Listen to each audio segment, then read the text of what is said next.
ඔන්න මේ කතාව කිව්වෙත් මල්ලි කෙනෙක්. මේක වෙලා තියෙන්නේ ඒගොල්ලන්ගේ අත්තම්මට. ඒගොල්ලන්ගේ අත්තම්මා මේ හොඳට ඉඳලා තියෙනවා. කිසිම ලෙඩක් නැහැලු. හොඳට කාලා බීලා නිරෝගීව ඉඳලා තියෙනවා. හැබැයි මේ එකපාරට නිකන් 2017 දී වගේ තමයි මේක වෙලා තියෙන්නේ. එකපාරට අත්තම්මට කැම කන්න අමාරු වෙලා, අසනීප වෙලා, ඒ වගේ වෙලා. ඊට පස්සේ මේගොල්ලෝ ડોක්ටර්ස්ලා ගාවට එක්කන් ගියා. ડોක්ටර්ස්ලා බලලා කියලා කිසිම ලෙඩක් නැහැ කියලා. ඊට පස්සේ කොහොම හරි මේගොල්ලෝ රඹුක්කන පැත්තේ දේවාලයකට එක්කන් ගිහින් තියෙනවා ඒගොල්ලන්ගේ අත්තම්මව. ඊට පස්සේ මේ දේවාලේ හිටපු මේ කපු මහත්තයා මොනවද මන් දන්නේ නැහැ මතුරලා මේ කරලා ඊට පස්සේ එකපාරට දේවාලයට එක්කන් ගියාට පස්සේ එකපාරට ඒගොල්ලන්ගේ ආච්චිගේ මේ බෙල්ල මෙහෙම කඩාගෙන වෙහෙල්ලා පැත්තකට මේ හරි අමුතු වුණාලු. ඊට පස්සේ මේ කපු මහත්තයා නිකන් කාව හරි එයාට වැහිලා වගේ අමුතු විදියට හිනාවක් දැම්මලු. ඊට පස්සේ එහෙම hina වෙලා කපු මහත්තයා මේගොල්ලන්ගේ අම්මගෙන් අහලා තිනවා ඕගොල්ලන්ගේ පවුලේ මෙහෙම hina වෙන කවුරු හරි ඉන්නවද කියලා. ඊට පස්සේ මේ අම්මට මතක් වෙලා තියෙන්නේ අත්තම්මගේ නංගිව. අත්තම්මගේ නංගි මැරිලා තියෙන්නේ කැන්සර් එකක් හැදිලා. මේ එයා hina වෙන්නෙත් ඒ විදිහටලු. ඊට පස්සේ මේ කියලා ඔව් කියලා.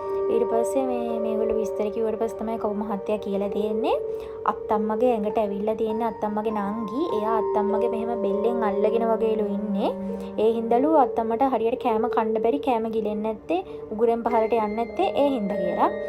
මේ ඊට පස්සේ කොහොම හරි නොවැම්බර් වල 2017 නොවැම්බර් වල තමයි මේ සීන් එක වෙලා තියෙන්නේ. ඊට පස්සේ කොහොම හරි අත්තම්මව මේ මතුරුලා මේවා කරලා ගෙදර අරන් ඇවිල්ලා ටික දවසක් මේ නොවැම්බර් 25 ඕක කරගෙන ගෙදර අරන් ඇවිල්ලා ඊට පස්සේ නොවැම්බර් 27 දකොයිද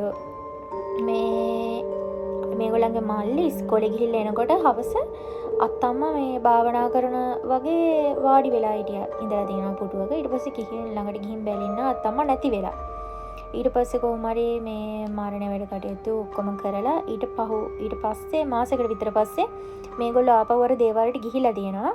ඒ ගියාට පස්සේ තමයි මේ ගියාට පස්සේ ඉතින් කපු මහත්තයා කියලා ඒ නංගිට උමනාව වෙලා තිබිලා තියෙන්නේ අත්තම්මව එයා ළඟට ගන්න. මේ ඒ හින්දා එයා ඉතින් කොහොම හරි ඒක කරගෙන එයාට මේ එයාගේ අක්කනේ එහෙම අර මේ ගන්න උමනාවෙන් තමයි අරන් තියෙන්නේ. ඔයගොල්ලෝ අහලා තියෙනවද කතාවක්? දැන් අපිත් එක්ක ජීවත් වෙලා ඉන්නකොට අපිට ආදරෙන් ඉන්න මිනිස්සු ඒ කියන්නේ ඒගොල්ලෝ නැති වුණාට පස්සේ එතකොට අර අපිත් එක්ක හිටපු මිනිස්සයා නෙමෙයි ඉන්නේ. ඒක වෙනම ආත්මයක්. පින්මදි වෙලා හරි මොන හරි වෙලා ඒගොල්ලෝ හිර වෙලා වගේ ඉන්නේ. එතකොට ඒ ආත්මවල තියෙන අර මේ මොනවාද තණ්හාව කියන දේවල් වැඩි. එතකොට අපිත් එක්ක ජීවත් වෙලා ඉන්න මිනිස්සයා නෙමෙයි මරුණාට පස්සේ ඉන්නේ. ඒක වෙනම ආත්මයක්. ඒ හින්දා ඒ දේවල් පස්සේ යන්න හොඳ නෑ. ඒ කියන්නේ ඒගොල්ලන්ට අර අතාරින්න බැරි ආශාවන් එක්ක ඒගොල්ලෝ හිර වෙලා වගේ ඉන්නේ. ඒ වගේ තමයි ඉතින් මේ කතාව වෙලා තියෙන්නේ. මම chat එකේ ස්ක්‍රීන්ෂොට් එකක් විතරක් දාන්නම්.